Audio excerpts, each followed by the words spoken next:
Inside the foyer, the tension is almost absolute.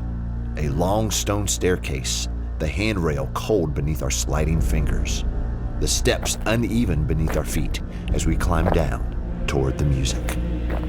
For a fare of 20 francs, the carriage went down Broadway to Union Square, took 4th Avenue to its junction with Bowery Street, turned into Catherine Street, and halted at Pier 34. Yes, I heard you, Captain. I wonder if you heard me. He looked distinctly uncomfortable and glanced to his right, looking past Beck to the array of crew and officers all doing their best to appear not to be listening. Try to imagine a life without timekeeping. You probably can't. You know the month, the year, the day of the week. There's a clock on your wall or the dashboard of your car. You have a schedule, a calendar, a time for dinner or a movie. Yet all around you, timekeeping is ignored. It was very late, and everyone had left the cafe except an old man who sat in the shadows. He liked to sit because he was deaf, and now at night it was quiet, and he felt the difference.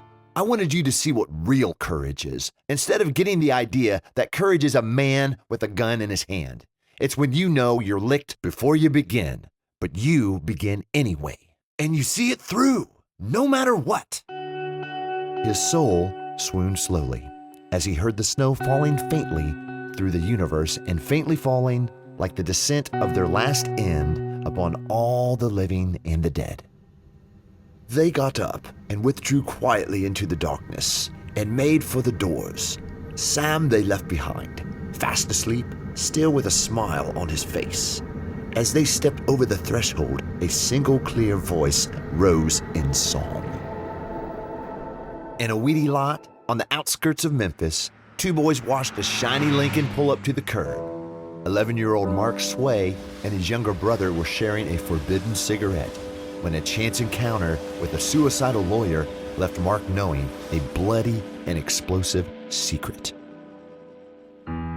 We feel controlled by external events and lack an inner core that allows us to be spontaneous, fluid, and flexible.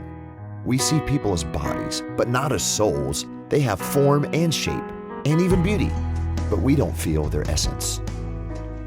Choose your friends carefully, stay out of the fast lane, and ignore the crowd. You were born God's original. Try not to become someone's copy.